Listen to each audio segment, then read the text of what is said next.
नमस्कार विद्यार्थियों, शिक्षा का सफ़र में आपका स्वागत है।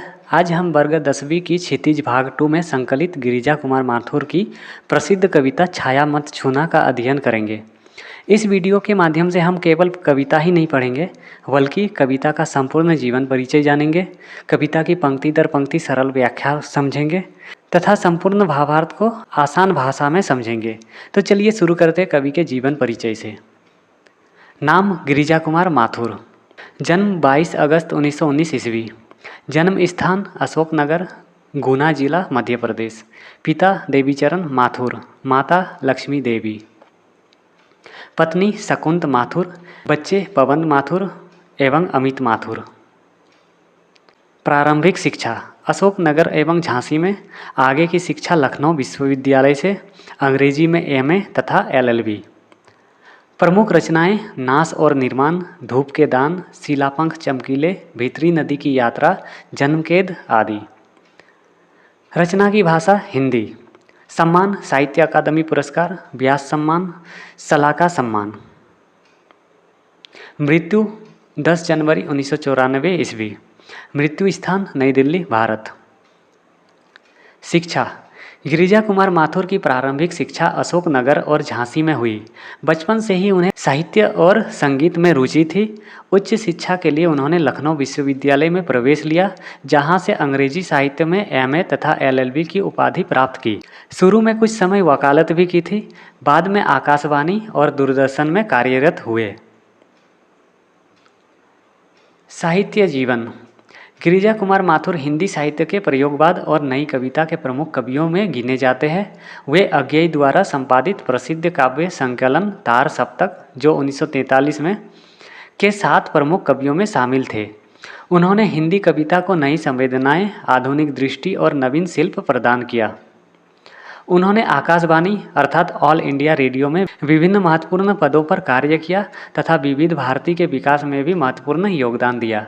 वे केवल कवि ही नहीं, बल्कि नाटककार, आलोचक, अनुवादक और गीतकार भी थे।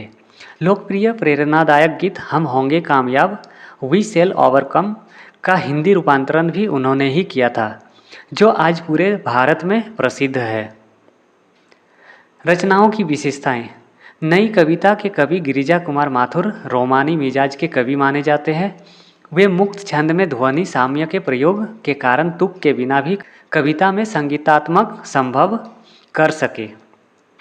भाषा के 2 रंग इनकी कविताओं में मौजूद है। वे जहाँ रोमानी कविताओं में छोटी छोटी ध्वनि वाले बोलचाल के शब्दों का प्रयोग करते हैं, वही क्लासिक मिजाज की कविताओं में लंबी और गंभीर ध्वनि वाले शब्दों को तरजीह देते हैं। इनकी कविताओं में प्रेम, प्रकृति, मानव संवेदना, राष्ट्रीय चेतना, आधुनिक जीवन, वैज्ञानिक दृष्टिकोण और सामाजिक यथार्थ का सुंदर चित्रण मिलता है। इनकी भाषा सरल, प्रभावशाली, संगीतात्मक तथा बिंबों और प्रतीकों से समृद्ध है। इनकी प्रमुख रचनाएं मंजीर, नाश और निर्माण, धूप के दान, शिलापंख चमकीले, जो बंध नहीं सका, मुझे और अभी कहना है, मैं वक्त के हूँ सामने, भीतरी नदी की यात्रा, छाया मत छूना मन, जो प्रसिद्ध कविता है, आदि शामिल है। सम्मान एवं पुरस्कार साहित्य अकादमी पुरस्कार सन 1991 ईस्वी में कविता संग्रह मैं वक्त के हूँ सामने के लिए दिया गया था। व्यास सम्मान सन 1993 ईस्वी में। सलाका सम्मान सन 1988-1989 ईस्वी में और अन्य अनेक साहित्यिक सम्मान भी मिले हैं। छाया मत छूना कविता का परिचय।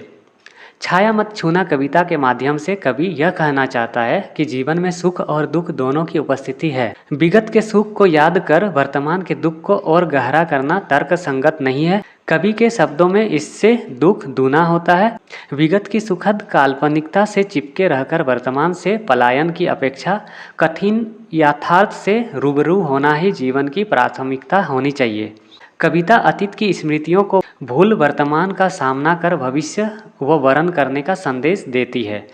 वह यह बताती है कि जीवन के सत्य को छोड़कर उसकी छायाओं में भ्रमित रहना जीवन की कठोर वास्तविकता से दूर रहना है। कविता में रोमानी भावबोधक की अभिव्यक्ति देखी जा सकती है। तो चलिए कविता छाया मत छूना की संपूर्ण व्याख्या को जानते हैं। छाया मत छूना मन, होगा दुख दूना। अर्थात यहाँ कवि मनुष्यों को चेतावनी देते हैं कि भ्रम, मोह और झूठे आकर्षण के पीछे मत भागो। यदि मनुष्य माया और कल्पनाओं में उलझेगा तो उसका दुख और अधिक बढ़ जाएगा। जीवन में है सुरंग सूधियाँ सुहावनी, छवियों की चित्रगंध फैली मन भावनी। अर्थात जीवन में अनेक सुंदर और सुखद स्मृतियाँ होती है। वे स्मृतियाँ मन में सुंदर चित्रों और मधुर सुगंध की तरह बसी रहती है। तन सुगंध शेष रही बीत गई यामिनी, कुंतल के फूलों की याद बनी चांदनी। अर्थात रात बीत गई, केवल उसकी मधुर स्मृतियाँ और सुगंध शेष रह गई। प्रिय के बालों में लगे फूलों की स्मृति चांदनी की तरह मन को आलोकित करती है। भूली सी एक छुअन बनता हर जीवित क्षण, छाया मत छूना मन होगा दुख दूना। अर्थात जीवन का प्रत्येक क्षण किसी पुराने स्पर्श की धुंधली याद बन जाता है। इसलिए बीती स्मृतियों और कल्पनाओं के मोह में मत पड़ो, अन्यथा दुख बढ़ जाएगा। यश है या ना वैभव है, मान है ना शर्माया, जितना ही दौड़ा तू उतना ही भरमाया। अर्थात यश, धन, सम्मान और संपत्ति स्थायी नहीं होते। जितना अधिक मनुष्य इनके पीछे भागता है उतना ही भ्रमित होता जाता है। प्रभुता का शरण बिंब केवल मृग तृष्णा है, हर चंद्रिका में छिपी एक रात कृष्णा है।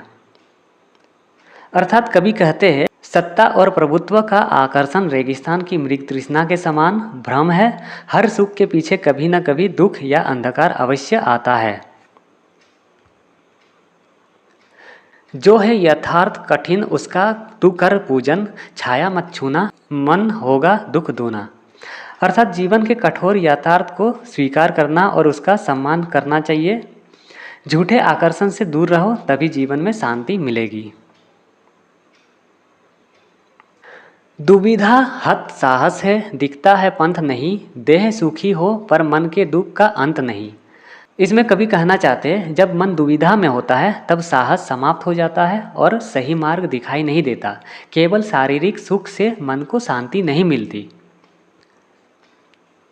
दुख है ना चांद खिला शरद रात आने पर, क्या हुआ जो खिला फूल रस बसंत जाने पर।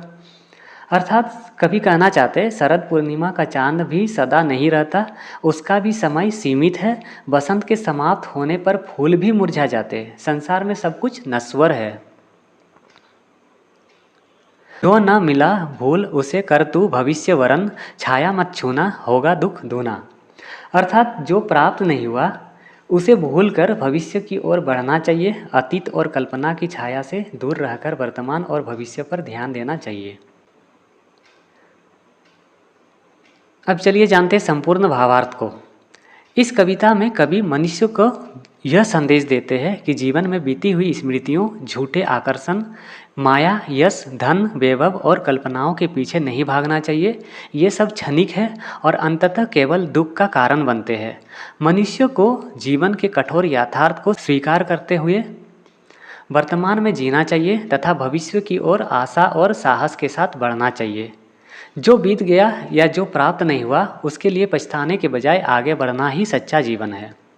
तो छाया मत छूना कविता का मूल संदेश यह है कि मनुष्य को भ्रम, मोह, अतीत की स्मृतियों और क्षणिक सुखों के पीछे नहीं भागना चाहिए, बल्कि जीवन के यथार्थ को स्वीकार कर वर्तमान और भविष्य पर ध्यान देना चाहिए। तो प्रिय विद्यार्थियों, आज हमने गिरिजा कुमार माथुर के जीवन परिचय के साथ साथ छाया मत छूना कविता की संपूर्ण व्याख्या और भावार्थ को विस्तार से समझा। उम्मीद है आपको वीडियो पसंद आया होगा। मिलते हैं अगले वीडियो में इसी पाठ का एक पंक्ति प्रश्नोत्तरी के साथ। इस सफ़र में हमारे साथ जुड़े रहने के लिए धन्यवाद।